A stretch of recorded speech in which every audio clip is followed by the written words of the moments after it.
All right. Good morning. Hello, everyone. Tim Davis coming to you guys with another market review. It is now early Monday morning on the East Coast time frame. Day is March 25th, 2024. Time is now about 3:50 a.m. And I wanted to hop in here real quick before I get my day started and give you guys my take on what the markets is showing us by looking at technical analysis. All right. I want to start off by taking a look at the futures market again. Start off by looking at the Dow Jones. We'll take a look at the daily and the weekly charts to show you what the markets is showing us, what the technical analysis is showing us as the markets trade right now. Okay, I want to start with the weekly charts to show you guys how long and strong this rally has been since we've been in this mode. And looking at this weekly chart, what we'll see off the bat is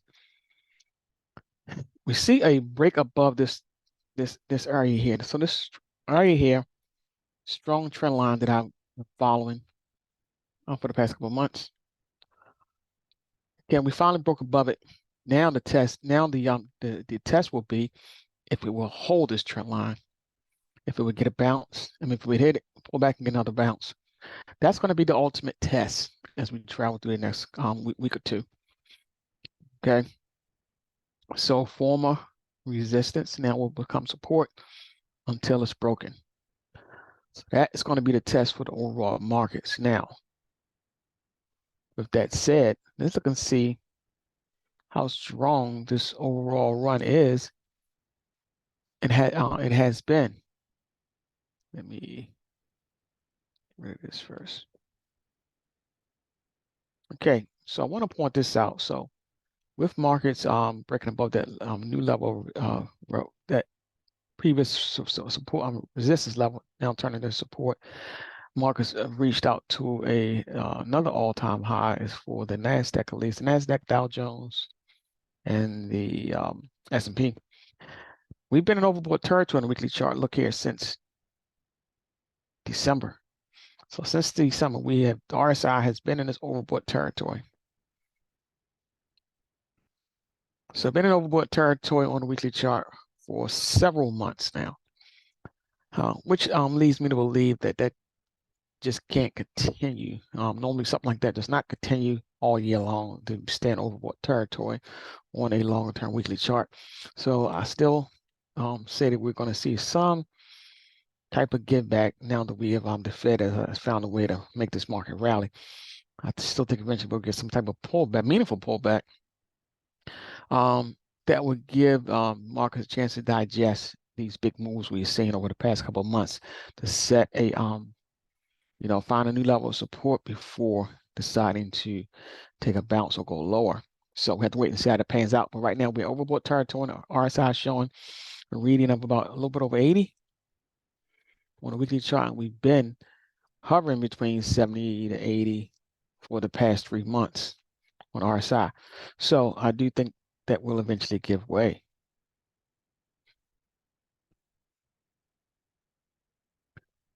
So let's take a step back and look at a daily chart. And here's the daily chart. And as you can see, again, point out, we've got that break above a level of resistance. So this was resistance at one point, broke above it here back in March, beginning of March, came back down to test this level and got a bounce. So now this level becomes a level of support. So right around that 39,264 area will be a level of support for the overall Dow Jones E-minis until it's broken. So that would be the ultimate test if we can stay above the, see if markets can stay above this level as it now is trending downward. Does it find a way to get a bounce here? That is going to be the key story this week for the Dow Jones futures. And again, we are in overbought territory on the weekly chart. So that is another strain on overall markets to stay in overbought territory on these longer term charts with price action just hovering around levels of support resistance. Let's look at the Dow Jones futures. Let's take a look at the S&P E-minis. Again, here's our S&P E-minis. Again, similar to the Dow. Previous resistance now becomes support as we bounced off of it here and well above it here. So now with these couple of red days in a row here, do we pull back to this level and hover here and bounce, or do we pull back to this level here, hover here and break? That is going to be the ultimate test this week. This support level is right around about 51.86, let's call it, on the S&P E-minis futures. Now let's glance at a weekly chart on the S&P as well. Again, reason for me to believe that we can see some type of unraveling of this is that we've been in overbought territory here too since the beginning of the year. In overbought territory since the beginning of the year. Look at RSI. So we've been in overbought territory, been here for almost 4 months. Because it's almost April, so about 3 months. With an RSI reading of 87. Anything over 70 is considered overbought. The higher overbought we go, normally the bigger pullback we normally endure. So eventually I expect to see something like we did back here. Eventually, like we did back around September or August, where we eventually came out of overbought territory, pulled back to an oversold state on the weekly charts, and then got a bounce. So I expect to see probably the same soon, sometime this year, to head back into oversold territory on the weekly charts. That is what I believe we could be in store for eventually.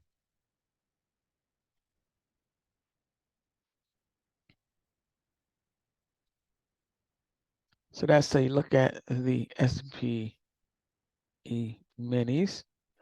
Now let's switch to a NASDAQ futures chart. This time, since we're on a weekly, we're going to start out with the weekly. And again, same here. Previous resistance becomes support. Right around this level here. Finally got above just a tad here. So let's call it 18,000. So 18,000 level. Well, 18,000 level is a level to keep an eye on. So do we hold 18,000 or do we find a way to break below it?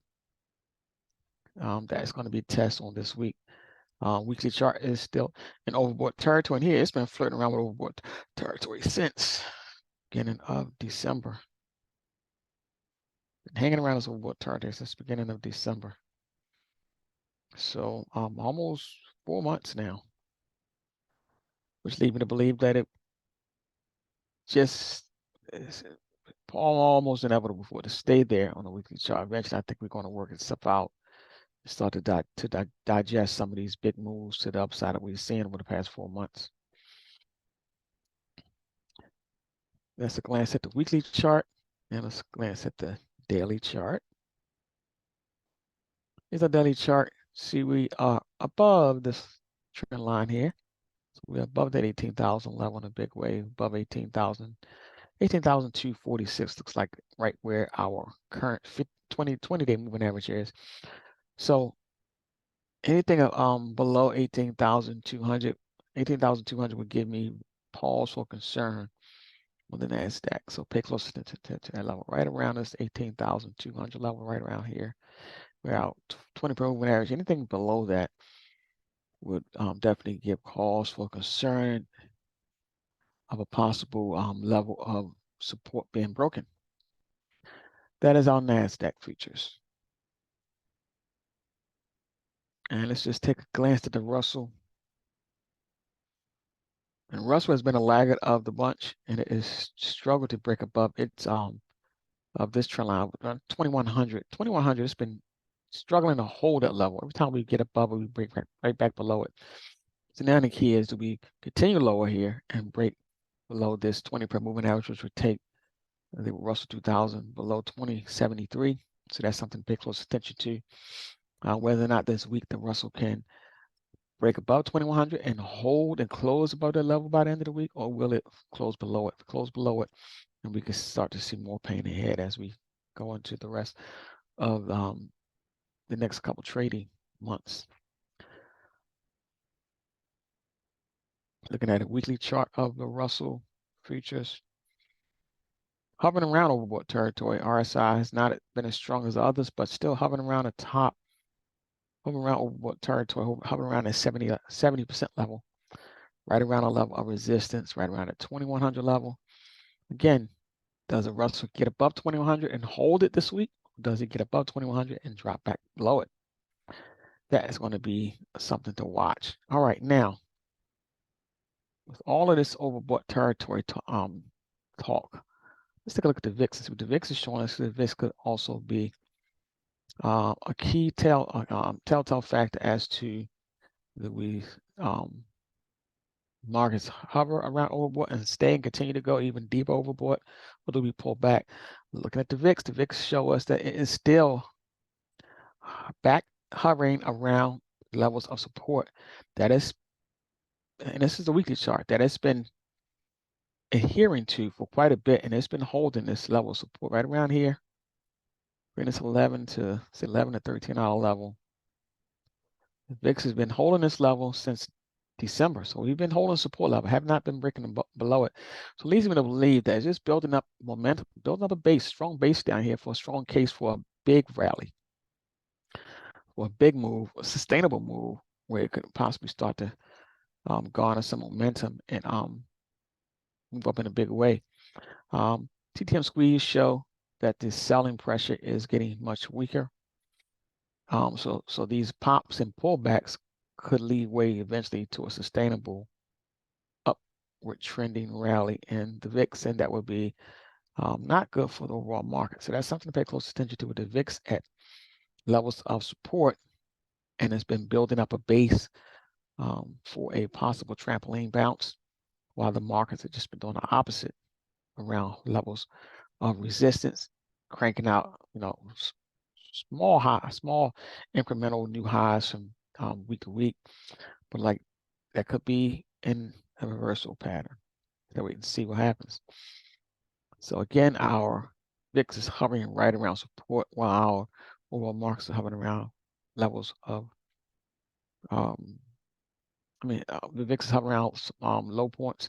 The overall markets are hovering around overbought territory, and the VIX is hovering around oversold territory, close to oversold, and strong levels of support for the VIX.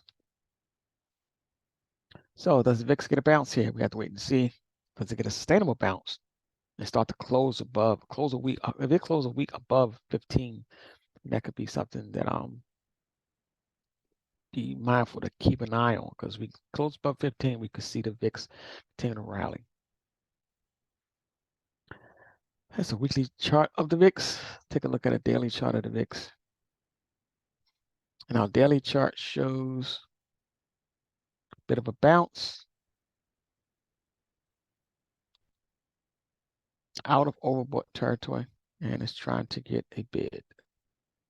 Out of oversold territory, sorry. Trying to get a bid. Got a little gap up here. 9 times out of 10, we see gaps. Sometimes gaps do fill, especially on the VIX. So would not be surprised to see a pullback here, and then maybe a continuation higher. So that's something to pay close attention to. All right, now got the major markets out of the way. Let's take a look at what could put pressure on overall inflation, overall market inflation, and not only inflation, but put pressure on overall markets. Here is crude oil. Crude oil has been trying to establish a sustainable move above 82, and I think it is setting itself up for it in a major way. So crude oil, almost like regular markets, is testing a level of resistance above 82 and pull right back below it. So it looks like it's gearing up for another test, and this next test could catapult crude oil well above 82. That is something to pay close attention to, and that will put pressure on overall markets, I do believe. Let's look at the daily chart of crude. Let's switch over to a weekly chart.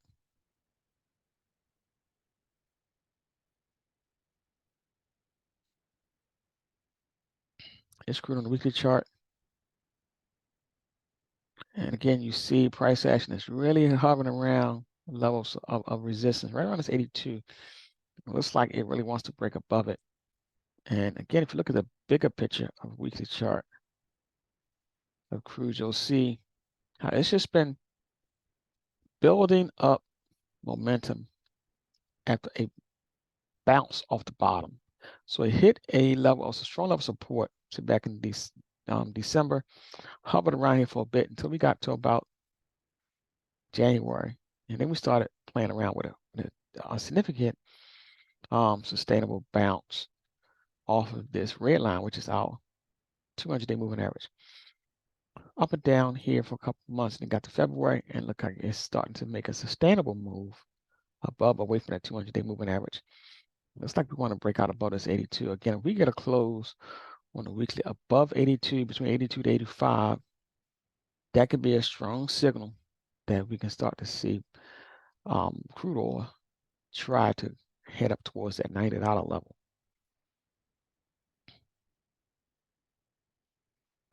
So that's something to pay close attention to. Keep an eye on crude. Keep an eye on gold as well, because gold continues to power its way higher, folks. And gold is the weekly chart is overbought territory, so anything is possible at this point.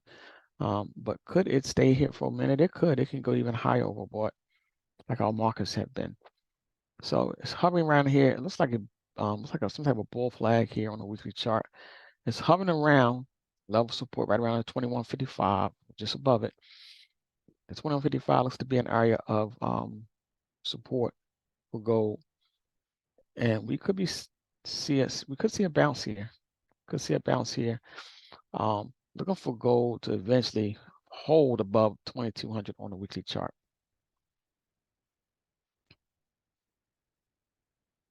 Let's look at a daily chart. Again, you see pullback, coming back down towards that 2155 level. So I would suspect to see gold find some support here somewhere soon, because it's been holding this line, holding this 2155 level for quite a bit. So you can see we got above it here, and then it'd be just been staying down here. So looking to see if gold can finally get a bounce from this support level and get another breakout to the upside, or do we break back below the 2155 and head towards 2100? Time will tell. But I think overall, the momentum in gold, we can see gold much higher prices by the end of this year, much higher than 2200 as a huge possibility. Let's look at silver. Here is silver, same thing, got a big pop above the $25 level at one point and pull right back down to it. And it looks like it's trying to find some support right around at 2488. 2488. Would we appreciate? That's a little inside rhyme. But anyway, so hovering around 2488. Do we hold here, or do we drop below it, or do we hold here and get a bounce and head towards 26? We gotta wait and see. But indicators are indicating that gold and silver wants to stay strong and get bounces from support levels. So we have to wait and see how that pans out. Let's look at it. Weekly chart on silver. Again, hovering around a level of support right around the 2488. The question is, do we get a bounce here and start to head up towards 26? And that is my ultimate belief, is that we'll continue this price. Continue higher after consolidation points. And I think that's all I have to show you guys this week. So we took a look. Let's look at one more market, that is copper, because copper also has been showing some strength. Copper got a pop above $4. That is impressive. Now it's trying to hold $4. So key here is, that we hold this $4 level and get a bounce towards 420, or do we break below this $4 level? I think we'll try to hold this $4 level in some form of fashion before we get a next run up towards 420. All right, so that is our outlook. What technical analysis is showing us. Hopefully it's something you guys can use. And until next time, this is Tim Davis signing off. Enjoy the rest of your day and your trading week.